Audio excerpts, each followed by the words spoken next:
Pemirsa, Sutomo atau yang lebih dikenal dengan sapaan Bung Tomo adalah pahlawan nasional Indonesia yang terkenal karena peranannya dalam pertempuran 10 November 1945. Dan saat ini kita telah bergabung bersama Bambang Sulistomo yang merupakan putra dari Bung Tomo. Selamat siang Pak Bambang. Assalamualaikum warahmatullahi wabarakatuh. Selamat siang. Waalaikumsalam. Merdeka. Merdeka, selamat memperingati Hari Pahlawan Pak Bambang. Iya. Ya, sebelum kita Terima kasih, berbincang terima nanti kasih. berkaitan dengan tema hari ini, yakni 10 November, dan kemudian juga turut kembali mengulas perjuangan dari Bung Tomo, kita akan melihat terlebih dahulu Pak pidato yang dikenal dengan pidato identik dengan Bung Tomo, begitu yang pada saat ini turut menggelorakan semangat dari masyarakat pada saat perjuangan.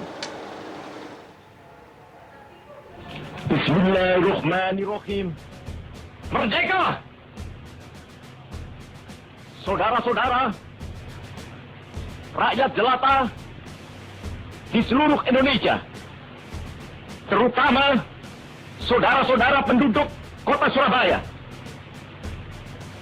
kita semuanya telah mengetahui bahwa hari ini tentara Inggris telah menyebarkan pamflet-pamflet yang memberikan suatu ancaman kepada kita semua.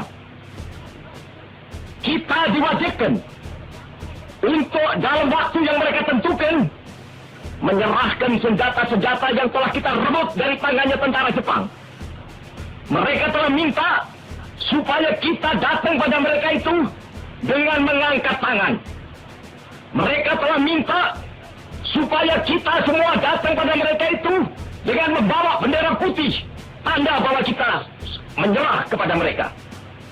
Saudara-saudara, di dalam pertempuran-pertempuran yang lampau, kita sekalian telah menunjukkan bahwa rakyat Indonesia di Surabaya, pemuda-pemuda yang berasal dari Maluku, pemuda-pemuda yang berasal dari Sulawesi, pemuda-pemuda yang berasal dari Pulau Bali, pemuda-pemuda yang berasal dari Kalimantan, pemuda-pemuda dari seluruh Sumatera, pemuda Aceh, pemuda Tapanuli, dan seluruh pemuda Indonesia yang ada di Surabaya ini, di dalam pasukan-pasukan mereka masing-masing, dengan pasukan-pasukan rakyat yang dibentuk di kampung-kampung, telah menunjukkan satu pertahanan yang tidak bisa dijebol, telah menunjukkan satu kekuatan, sehingga mereka itu terjepit di mana-mana. Hanya karena taktik yang licik daripada mereka itu, saudara-saudara, dengan mendatangkan presiden dan pemimpin-pemimpin lainnya ke Surabaya ini, maka kita tunduk untuk memberhentikan pertempuran. Tetapi pada masa itu mereka telah memperkuat diri, dan setelah kuat, sekarang inilah keadaannya. Saudara-saudara, kita semuanya, kita bangsa Indonesia yang ada di Surabaya ini, akan menerima tantangan tentara Inggris itu. Dan kalau pimpinan tentara Inggris yang ada di Surabaya ingin mendengarkan jawaban rakyat Indonesia, ingin mendengarkan jawaban seluruh pemuda Indonesia yang ada di Surabaya ini, dengarkanlah ini, tentara Inggris. Ini jawaban kita. Ini jawaban rakyat Surabaya. Ini jawaban pemuda Indonesia kepada kau sekalian. Hei, tentara Inggris, kau menghendaki bahwa kita ini akan membawa bendera putih untuk takluk kepadamu. Kau menyuruh kita mengangkat tangan datang kepadamu. Kau menyuruh kita membawa senjata-senjata yang telah kita rampas dari tentara Jepang untuk diserahkan kepadamu. Tuntutan itu, walaupun kita tahu bahwa kau sekalian akan mengancam kita untuk menggempur kita dengan seluruh kekuatan yang ada, tetapi inilah jawaban kita. Selama banteng-banteng Indonesia masih mempunyai darah merah yang dapat membuat setarik kain putih, merah dan putih, maka selama itu kita mau menyerah kepada siapapun juga. Saudara-saudara rakyat Surabaya, siaplah, keadaan genting. Tetapi saya peringatkan sekali lagi, jangan mulai menembak. Baru kalau kita ditembak, maka kita akan ganti menyerang mereka itu. Kita tunjukkan bahwa kita ini adalah benar-benar orang yang ingin merdeka.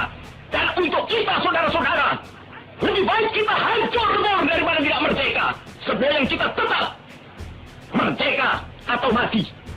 Dan kita yakin, saudara-saudara, pada akhirnya pastilah kemenangan akan jatuh ke tangan kita. Sebab Allah selalu berada di pihak yang benar. Percayalah saudara-saudara, Tuhan akan melindungi kita sekalian. Allahu Akbar, Allahu Akbar, Allahu Akbar. Merdeka! Iya, itu tadi pemirsa kita dengar sama-sama pidato ataupun juga orasi dari Bung Tomo begitu yang begitu lantang dan juga bersemangat untuk mengajak masyarakat Indonesia mempertahankan Indonesia. Dan saya akan kembali mengajak Anda pemirsa untuk berbincang langsung dengan putra dari Bung Tomo yakni Bapak Bambang Sulistomo. Pak Bambang, tadi kita sudah sama-sama mendengar kembali orasi Bung Tomo. Ya. Kalau mendengar suara sang ayah yang dalam ini adalah Bung Tomo, seperti apa perasaan dari Pak Bambang sendiri sebagai putra dari salah satu pahlawan nasional di Indonesia? Ya, terima kasih TV One. Baru saja sampai sekarang pun saya masih merinding, tangan saya masih merinding ya. Karena saya bisa membayangkan bagaimana rakyat Surabaya dan seluruh rakyat yang berjuang di sana terdiri dari berbagai macam suku bangsa, dari Madura, Bali, Jawa Tengah, Jawa Timur, Jawa Barat, Lampung, Sumatera, Ambon, dari Manado, ya, Laskar Kris itu datang ke sana untuk berjuang bersama dan dengan senjata seadanya. Tidak semuanya mendapatkan bagian senjata dari Jepang. Ada satu pesantren yang besar di Jawa Tengah, pesantren Parakan itu dikenal sebagai pesantren bambu runcing. Nah itu santri-santrinya datang ke Surabaya dengan bambu runcing. Nah saya bisa membayangkan bagaimana tekad mereka untuk merdeka, mempertahankan kemerdekaan. Sebab buat mereka, merdeka itu adalah lepas dari penjajahan. Dan penjajahan itu merupakan ketidakadilan. Jadi mereka bisa bersatu, seluruh suku bangsa di Surabaya, seluruh pemeluk agama, semua kaum perempuan, semuanya bersatu hanya karena untuk mencapai menginginkan keadilan sebagai bangsa merdeka, bangsa yang berdaulat, bangsa yang harkat dan martabatnya dihargai. Nah itu buat saya satu hal yang dahsyat luar biasa. Persatuan itu untuk bersama-sama berjuang tanpa membedakan latar belakang apapun juga. Gitu ya. Pasti kita semua, seluruh rakyat Indonesia juga turut berterima kasih dengan perjuangan Bung Tomo pada saat itu ya Pak ya. Nah tapi ada kenangan tersendiri nggak sih Pak Bambang yang kemudian yang sampai hari ini tentunya masih diingat oleh Pak Bambang begitu antara Pak Bambang sekeluarga dan Bung Tomo pada saat itu? Ya Bapak itu sering cerita dengan, menurut saya Bapak kadang-kadang romantis dan sentimental juga ya. Bagaimana Bapak menceritakan saat dia membentuk barisan berani mati di daerah pegunungan Merapi Merbadu kompleks setelah para pemimpin Indonesia ditahan oleh Belanda. Bapak cerita ratusan orang melamar jadi barisan berani mati pada saat itu ya, karena teman-teman Bapak itulah yang bisa mengajarkan bagaimana membuat bom bunuh diri, membuat senjata-senjata yang bisa dipakai untuk menyerbu seorang diri. Jadi ratusan orang bersiap mati, bersedia gugur untuk mempertahankan kemerdekaan. Itu yang membuat Bapak saya seringkali prihatin. Saya ini ngajak orang gugur, ngajak orang bertempur, mengajak orang mempertahankan kemerdekaan. Jangan sampai keadaan negara kita ini tidak sesuai dengan cita-cita mereka. Jangan sampai negara kita ini tidak memikirkan nasib rakyat. Itu yang selalu Bapak katakan. Itu yang selalu diajarkan pada kita ini. Itu Mbak, ya. Baik, pesan yang sampai saat ini diingat oleh anak-anaknya, kemudian juga oleh keluarga keseluruhan yang diberikan oleh Bung Tomo langsung, dikatakan langsung oleh kepada anak-anaknya, ini apa saja Pak Bambang? Ya, begini, Bapak selalu mengatakan bahwa pertempuran Surabaya itu dilakukan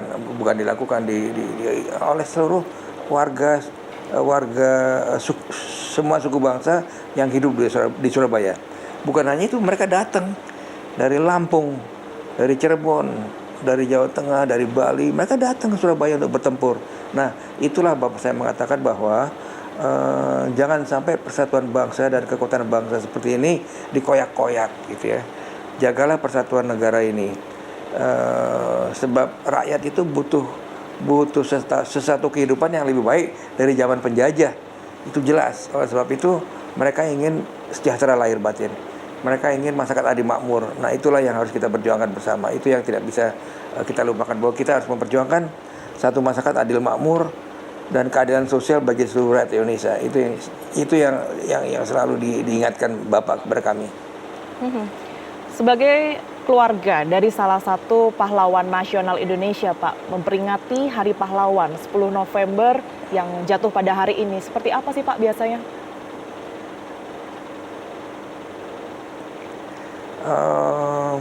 Ya, saya masih bisa merasakan bahwa banyak dari peringatan itu bukan sekedar makna dari perjuangan para pahlawan, tapi banyak masih ada yang berupa upacara-upacara, ya, kemudian mengeningkan cipta. Baru sekarang ini ada semboyan, ada logo yang disebutkan pahlawanku, inspirasiku. Tahun ini merupakan peringatan Hari Pahlawan yang sangat luar biasa, karena ada logo resmi, pahlawanku adalah inspirasiku. Jadi inspirasi para pahlawan itu adalah inspirasi kita mempertahankan kemerdekaan, meraih masa keadilan makmur, artinya memperjuangkan keadilan. Nah, itu buat kami merupakan satu peristiwa peringatan 10 November yang lain daripada sebelumnya, gitu. Ya. Baik, nah ada pesan tersendiri Pak yang kemudian ingin disampaikan kepada generasi saat ini begitu ya, berkaitan dengan Hari Pahlawan yang jatuh pada hari ini. Ya, begini. Kalau dulu rakyat Indonesia berjuang bahu-membahu dengan menggunakan senjata rampasan Jepang, dengan teknologi, dengan senjata tradisional, keris, bambu runcing, kelewang, celurit, pisau-pisau dan sebagainya. Nah, sekarang ini kita mempunyai masalah menghadapi, kalau dulu mempertahankan kemerdekaan, sekarang kita sedang menghadapi wabah COVID-19, ya. Tentunya kita harus bersatu menghadapi itu, yaitu apa? Tapi juga saya katakan bahwa COVID-19 ini tidak bisa dihadapi dengan pendekatan kesehatan dan ilmu kedokteran, tidak bisa. Harus juga ada pendekatan sosial psikologis, ya, pendekatan kemasyarakatan, pendekatan hukum yang adil, sebab masyarakat untuk pelayanan kesehatan saja mereka ingin mendapatkan keadilan. Pendekatan budaya, ya, banyak kita harus memberikan pengertian budaya pada masyarakat agar supaya mereka misalnya bisa menerima vaksin dan kemudian bisa menjaga protokol kesehatan. Jadi sekarang ini senjata kita adalah pendekatan sosial pada masyarakat, bukan senjata teknologis lagi seperti pada saat perang. Senjata sosial ini harus dilakukan bersama-sama, tapi kita butuh masyarakat kita kan orang bilang paternalistik, ya, selalu melihat ke atas. Generasi muda pasti selalu melihat ke atas. Generasi muda melihat gurunya sebagai contoh, generasi muda lihat lurahnya sebagai contoh, generasi muda lihat bupatinya, gubernurnya sebagai contoh. Nah, generasi muda itu butuh keteladanan para pemimpin bagaimana membawa bangsa ini ke arah yang lebih baik. Keteladanan para pemimpin bagaimana menegakkan hukum dan keadilan. Keteladanan para pemimpin bagaimana menciptakan kerukunan tanpa kekerasan misalnya. Nah, hal-hal inilah yang harus kita lakukan dengan pendekatan sistem sosial tadi, pendekatan sosial budaya. Dan ini kami harap peringatan ini bisa mengembalikan kita pada kerukunan antar anak bangsa sekarang. Terima kasih.